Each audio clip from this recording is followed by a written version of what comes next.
Hello friends, welcome to the previous questions with Prachi. आज हम पढ़ने वाले हैं टॉपिक ऑफ कैंसर के बारे में, यानी कर्क रेखा के बारे में।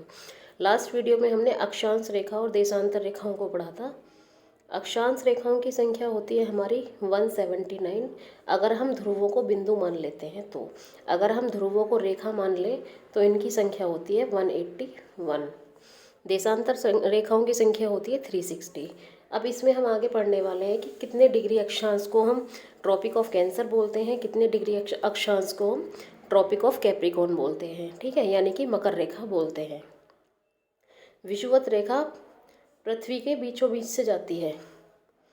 ठीक है, इसी को हम 0 डिग्री बोलते हैं, यानी कि इसी को हम भूमध्य रेखा भी बोलते हैं। विषुवत रेखा पर 23.5 डिग्री उत्तर की ओर चलते हैं तो हम 23.5 डिग्री अक्षांश को कर्क रेखा कहा जाता है। विषुवत रेखा के उत्तर में 23.5 डिग्री अक्षांश को हम क्या बोलते हैं? कर्क रेखा बोलते हैं। कर्क रेखा भारत के लगभग बीच से होकर गुजरती है। कर्क रेखा भारत के कुल 8 राज्यों से होकर गुजरती है। ये हमारा क्वेश्चन बनता है कि कर्क रेखा भारत के कितने राज्यों से होकर गुजरती है? तो 8 राज्यों से होकर गुजरती है। वो राज्य कौन से हैं? गुजरात, राजस्थान, मध्य प्रदेश, छत्तीसगढ़, झारखंड, पश्चिम बंगाल, त्रिपुरा और मिजोरम। हम इनको एक बार अपना मैप पे भी देखेंगे कि मैप पे ये कहाँ लाई करते हैं। जैसे ये हमारा है भारत का मैप। ठीक है, इसमें हम देखते हैं कर्क रेखा कहाँ कहाँ से होकर गुजरती है। कर्क रेखा भारत के 8 राज्यों से होकर गुजरती है। पहला है गुजरात, मध्य प्रदेश, झारखंड, पश्चिम बंगाल, त्रिपुरा, मिजोरम, छत्तीसगढ़, ठीक है, और राजस्थान। ये है हमारा कर्क रेखा भारत के जिन जिन राज्यों से होकर गुजरती है। हम इनको एक बार रिवाइज करेंगे। पहला कौन? राजस्थान, गुजरात, मध्य प्रदेश, छत्तीसगढ़, झारखंड, पश्चिम बंगाल, मिजोरम, त्रिपुरा। यानी 3 तो हैं हमारे उत्तर पूर्वी क्षेत्र, यानी कि पश्चिम बंगाल, मिजोरम और त्रिपुरा। राजस्थान, गुजरात और मध्य प्रदेश और छत्तीसगढ़, झारखंड। हमको ये 2-3 बार रिवाइज करेंगे तो ये हमको आसानी से याद हो जाएंगे। ये है हमारा ग्लोब। ग्लोब पे हम देख लेते हैं कि कर्क रेखा कहाँ लाई करती है। जो हमारी खड़ी रेखाएं हैं इनको हम देशांतर रेखा बोलते हैं, यानी कि लॉन्गिट्यूडनल लाइंस बोलते हैं। जो हमारी डॉटेड लाइंस हैं हम इनको अक्षांश रेखाएं बोलते हैं। मैंने अभी बताया था कि अक्षांश रेखाओं की संख्या कितनी है और देशांतर रेखाओं की संख्या कितनी है। ठीक है, 0 डिग्री देशांतर को ही हम प्रधानयामी उत्तर भी बोलते हैं। तो जो हमारा 23.5 डिग्री उत्तरी अक्षांश है, यानी कि जो हमारा भूमध्य रेखा का 0 डिग्री है, इससे ऊपर की तरफ चलेंगे तो 23.5 डिग्री नॉर्थ को हम बोलते हैं कर्क रेखा, जो भारत के 8 राज्यों से होकर गुजरती है। विषुवत रेखा के दक्षिण के 23.5 डिग्री को हम बोलते हैं मकर रेखा। इसी तरह अगर हम विषुवत रेखा के उत्तर में आगे की ओर चलें तो 66.5 डिग्री नॉर्थ को हम बोलते हैं आर्कटिक रेखा और 66.5 डिग्री साउथ को हम बोलते हैं अंटार्कटिक रेखा। ठीक है, ये जो हमारा ग्रिड है ये हमें भौगोलिक स्थिति को मापने में हेल्पफुल होता है। इससे हम किसी भी चीज़ की भौगोलिक स्थिति जान सकते हैं। नेक्स्ट है हमारा, अब ये है हमारा भारत का मैप।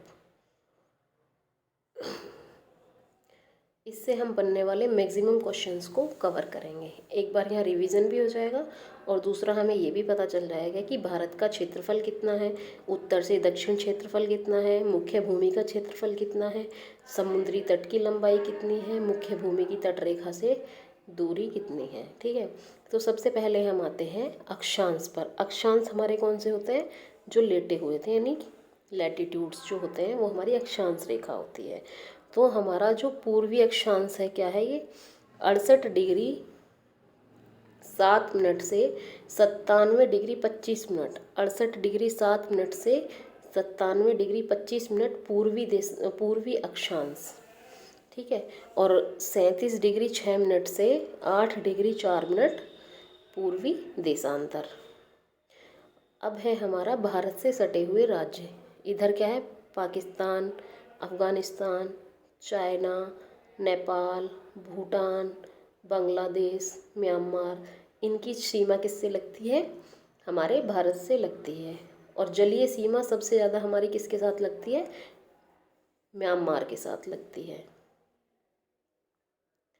अब है हमारा उत्तर से दक्षिण भारत की लंबाई कितनी है? उत्तर से दक्षिण भारत की लंबाई है 3214 किलोमीटर।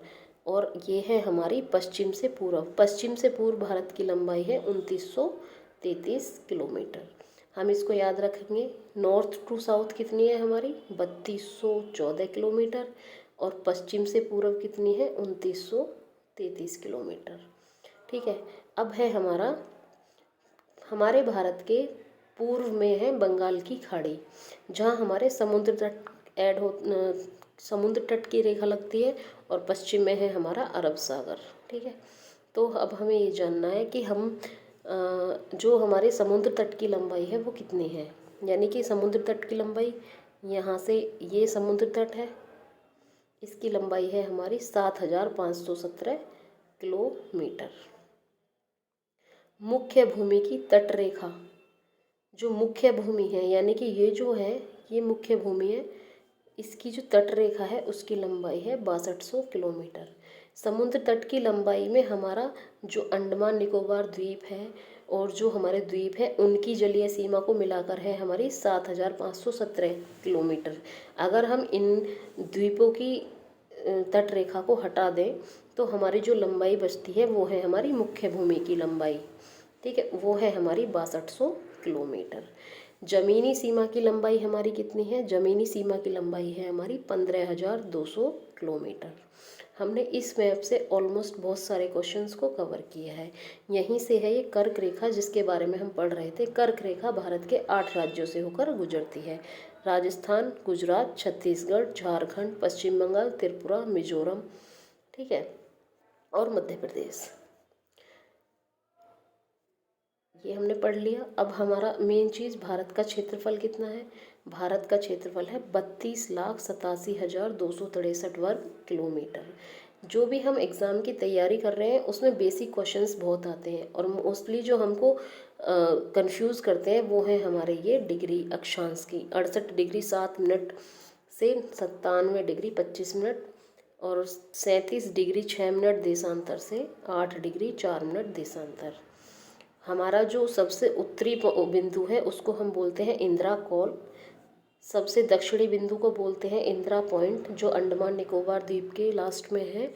पश्चिमी द्वीप को बोलते हैं गुहार मोती, और जो गुजरात में है। और पूर्वी बिंदु को बोलते हैं किबीतू, जो हमारा अरुणाचल प्रदेश में है।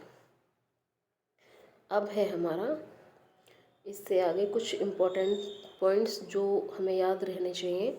सूर्य के भूमध्य रेखा के उत्तर में होने के बाद से ही उत्तरी गोलार्ध में दिनों की अवधि बढ़ती जाती है।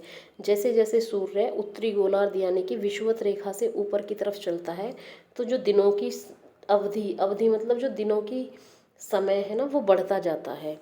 21 जून को सूर्य उत्तरायण की स्थिति में सर्वोच्च बिंदु पर होता है। जून महीने में कर्क रेखा के उत्तर जाने पर, जून में जब कर्क रेखा के उत्तर जाते हैं तो जो दिनों की अवधि है वो बढ़ने लगती है, यानी कि दिन लंबे होने लगते हैं। सूर्य वहाँ पर ज़्यादा देर तक रहता है। एक मोस्ट इम्पॉर्टेंट क्वेश्चन है हमारा जो बनता है, कौन सी नदी कर्क रेखा को 2 बार काटती है? भाई ये माही नदी है, इसको याद रखना इम्पोर्टेंट है बहुत। माही नदी कर्क रेखा को 2 बार काटती है। आज की वीडियो में हमने टॉपिक भले ही छोटा था लेकिन इससे बहुत सारे पॉइंट्स को क्लियर किया है और इससे बनने वाले सभी बिंदुओं को हमने पढ़ा है। अब हमारा ये कर्क रेखा क्या था? कर्क रेखा था 23.5 उत्तरी अक्षांश। 23.5 नॉर्थ को हम बोलते हैं कर्क रेखा। अगर यही है 23.5 साउथ यानी 23.5 दक्षिणी को क्या बोलते हैं? मकर रेखा। ठीक है। मकर रेखा भारत के 5 राज्यों से होकर गुजरती है। 82.5 जो देशांतर है हमारी, वो भारत के 5 राज्यों से गुजरती है। UP, AP, MP. ओके, अब हम आगे इसको कल कंप्लीट करेंगे। अगर आपको लगता है इसमें कहीं कुछ गलत टाइप हो गया है या कुछ मिस्टेक है तो आप मुझे कमेंट सेक्शन में बता सकते हैं। Thank you for watching this video. आप इसका लास्ट वीडियो भी देख सकते हैं, इससे आपकी बहुत सारी क्वेरीज क्लियर होंगी, आपके एग्ज़ाम के लिए हेल्पफुल होगा। Thank you.